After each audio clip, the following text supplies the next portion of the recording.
Perkenalkan, kami dari kelompok 6. Atas nama saya Sultan Salah Pramuja.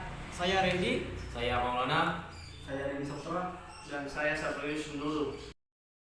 Dan di sini saya akan mempresentasikan tentang hakikat warga negara dan kewarganegaraan. 1. Warga negara. Warga negara adalah orang-orang atau penduduk yang menetap dalam suatu negara menurut pasal 26 ayat 2 Undang-Undang Dasar 1945. Penduduk ialah warga negara Indonesia dan orang-orang asing yang bertempat tinggal di Indonesia. Menurut pasal 26 ayat 1, warga negara ialah orang-orang bangsa Indonesia asli dan orang-orang bangsa lain yang disahkan dengan undang-undang sebagai warga negara. Menurut Republik Indonesia, Undang-Undang No. 62 tahun 1958 tentang Kewarganegaraan Indonesia, warga negara Republik Indonesia adalah orang-orang yang berdasarkan perundang-undangan yang berlaku sejak Proklamasi 17 Agustus 1945 sudah menjadi warga negara Republik Indonesia. 2. Asas kewarganegaraan. Setiap negara mempunyai kebebasan dan kewenangan untuk menentukan asas kewarganegaraan. Dalam asas kewarganegaraan dikenal dua, yaitu asas kelahiran atau disebut ius soli dan asas keturunan yang disebut ius sanguinis. Adapun asas kewarganegaraan ialah sebagai berikut. A. Asas kelahiran. Ius soli adalah penentuan status kewarganegaraan berdasarkan tempat atau daerah kelahiran seseorang. B. Asas keturunan. Ius sanguinis adalah pedoman kewarganegaraan berdasarkan pertalian darah atau keturunan. C. Asas perkawinan. Penentuan kewarganegaraan dapat didasarkan pada aspek perkawinan yang memiliki asas kesatuan hukum, yaitu paradigma suami istri atau ikatan keluarga. D. Unsur kewarganegaraan naturalisasi. Dalam naturalisasi ada yang bersifat aktif, yaitu seseorang dapat menggunakan hak opsi untuk memilih atau mengajukan kehendak untuk menjadi warga negara dari suatu negara. B. Hak asasi manusia. Perjuangan menegakkan hak asasi manusia terjadi di dunia barat Eropa. Perkembangan selanjutnya ditandai dengan adanya 3 peristiwa penting yang terjadi di dunia barat, yaitu sebagai berikut. 1. Magna Carta 1215. 2. Revolusi Amerika 1276. 3. Revolusi Prancis 1789. Dan ada 4 macam kebangsaan, yaitu meliputi kebangsaan untuk beragama, kebebasan untuk berbicara dan berpendapat, kebebasan dari kemeratan, dan kebebasan dari ketakutan. C. Hak dan kewajiban warga negara Indonesia. Warga negara memiliki hak dan kewajiban terhadap negara. Sebaliknya juga, negara memiliki hak dan kewajiban terhadap warga negara. Di Indonesia, pengaturan hak dan kewajiban warga negara diatur dalam Undang-Undang Dasar Negara Republik Indonesia 1945. 1. Hak warga negara. Hak yang dimaksud adalah sesuatu yang diperoleh oleh warga negara sebagai berikut. Yang pertama, hak kesamaan kedudukan dalam kehidupan hukum dan pemerintahan. Yang kedua, hak atas pekerjaan dan penghidupan yang layak bagi kemanusiaan.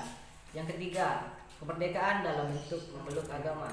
Yang keempat, hak dan kewajiban membela negara. Yang kelima, hak mendapatkan pengajaran atau pendidikan. Yang keenam, hak mengembangkan kebudayaan Indonesia. Yang ketujuh, hak atas kesejahteraan sosial. Yang kedelapan, hak untuk mendapatkan kehidupan sosial. Kewajiban menaati hukum, membela negara, kewajiban menghormati HAM dalam menjalankan hak dan kebebasannya, kewajiban dalam usaha pertahanan dan keamanan negara. Demokrasi Indonesia. 1. Pengertian demokrasi. Istilah demokrasi berasal dari bahasa Yunani demos yang berarti rakyat dan kratos yang berarti pemerintahan. Demokrasi merujuk kepada konsep kehidupan negara atau masyarakat di mana warga negara dewasa turut berpartisipasi dalam pemerintahan melalui wakilnya yang dipilih pemerintahannya mendorong dan menjamin kemerdekaan berbicara. Ada 2 tataran berpikir mengenai demokrasi yang harus dipisahkan antara satu dengan lainnya, yaitu demokrasi sebagai ide atau konsep dan demokrasi sebagai praksis sebagai ide atau konsep, siapapun akan dapat menyusun suatu daftar sangat panjang mengenai arti, makna, sikap, dan perilaku yang tergolong demokratis. Aktivitas itu akan merusak demokrasi. Dalam konteks sistem demokrasi, aktivitas ini menjadi tidak demokratis atau anti demokrasi sebagai terbagi menjadi anti demokrasi terbagi menjadi dua kategori, yaitu demokrasi langsung dan demokrasi perwakilan. Menurut Maryam Budiharjo dalam Sunarso dan kawan 2016 menyebutkan bahwa terdapat banyak jenis demokrasi yang dipraktikkan oleh berbagai negara, diantaranya ialah demokrasi konstitusional, demokrasi parlementer, demokrasi terpimpin, demokrasi Pancasila, demokrasi rakyat, demokrasi Soviet, dan demokrasi sosial.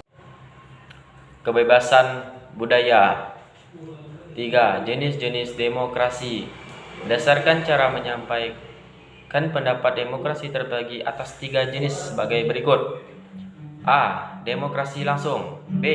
Demokrasi tidak langsung atau demokrasi perwakilan. Dan C. Demokrasi perwakilan dengan sistem pengawasan langsung dari rakyat. Berdasarkan titik perhatian atau prioritasnya, demokrasi dibedakan sebagai berikut. A. Demokrasi formal, B. Demokrasi material, dan C. Demokrasi campuran. Berdasarkan prinsip ideologi, demokrasi dibagi sebagai berikut. A. Demokrasi liberal. Demokrasi ini memberikan kebebasan yang luas pada individu, campuran tangan pemerintah diminimalkan, bahkan ditolak tindakan sewenang-wenang pemerintah terhadap warga, dihindari pemerintah bertindak atas dasar konstitusi hukum dasar. B. Demokrasi rakyat atau demokrasi proletar. Demokrasi ini bertujuan mensejahterakan rakyat. Negara yang dibentuk tidak mengenal perbedaan kelas, semua negara mempunyai persamaan dan dalam hukum dan politik. Berdasarkan wewenang hubungan antar alat kelengkapan negara, demokrasi dibedakan sebagai berikut. A. Demokrasi parlementer. Sistem demokrasi ini memiliki ciri sebagai berikut. 1. DPR lebih kuat dari pemerintah. 2. Materi bertanggung jawab pada DPR. 3. Program kebijaksanaan kabinet disesuaikan dengan tujuan politik anggota parlemen. Dan 4. Kedudukan kepala negara sebagai simbol tidak dapat diganggu-gugat. B. Demokrasi presidensial. Sistem demokrasi ini memiliki ciri sebagai berikut. 1. Negara dikepalai presiden. 2. Kekuasaan eksekutif presiden dijalankan berdasarkan kedaulatan yang dipilih dari dan oleh rakyat melalui badan perwakilan. 3. Presiden mempunyai kekuasaan mengangkat. Selain terdapat unsur-unsur dan prinsip penerapan demokrasi, terhadap pula norma-norma yang terhadap dalam penerapan demokrasi. Sulaiman mengutipkan dari Erwin 2016 yang menyatakan bahwa demokrasi harus didasari dengan beberapa norma, yaitu 1. Menyelesaikan perselisihan dengan damai dan secara lembaga. 2. Menjaminkan keterselenggaraan perubahan secara damai dalam suatu masyarakat dan yang sedang berubah. 3. Menyelenggarakan pergantian pemimpin secara teratur. 4. 5. Demokrasi Indonesia. Demokrasi yang dianut di Indonesia adalah demokrasi yang berdasarkan Pancasila yang masih terus berkembang dan sifat ciri-cirinya terhadap berbagai tafsiran dan pandangan. Terkait dengan perkembangan demokrasi Indonesia yang dibahas di bawah ini. A. Demokrasi periode 1945 sampai 1959. B. Demokrasi periode 1959 sampai 1965 disebut demokrasi terpimpin. Dengan ciri-ciri demokrasi ini adalah dominasi politik presiden dan perkembangannya pengaruh komunis dan peran ABRI dalam penggulangan politik nasional. C. Demokrasi periode 1965 sampai 1998 merupakan era Orde Baru, tepatnya masa pemerintah Presiden Soeharto yang menerapkan demokrasi konstitusional dengan menonjolkan sistem presidensial. dominan terhadap lembaga-lembaga negara lain. Melihat praktek demokrasi pada saat ini, namun Pancasila hanya digunakan sebagai legitimasi politis penguasaan, sebab kenyataan yang dilaksanakan tidak sesuai dengan nilai-nilai Pancasila.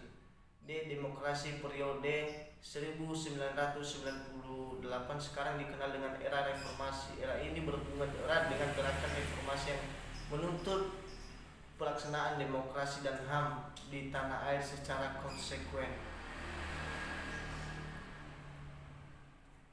Demokrasi yang berketuhanan yang Maha Esa, demokrasi yang kecerdasan, demokrasi yang berkedaulatan rakyat, demokrasi dengan rule of law, demokrasi dengan pembagian kekuasaan negara, demokrasi dengan hak asasi manusia. Juga menambahkan bahwa terdapat 7 sendi-sendi pokok dari sistem demokrasi politik Indonesia, yaitu nomor 1, ide kedaulatan rakyat, bahwa yang berdaulat di negara demokrasi adalah rakyat. Kedua, negara berdasarkan hukum, negara demokrasi adalah juga negara hukum.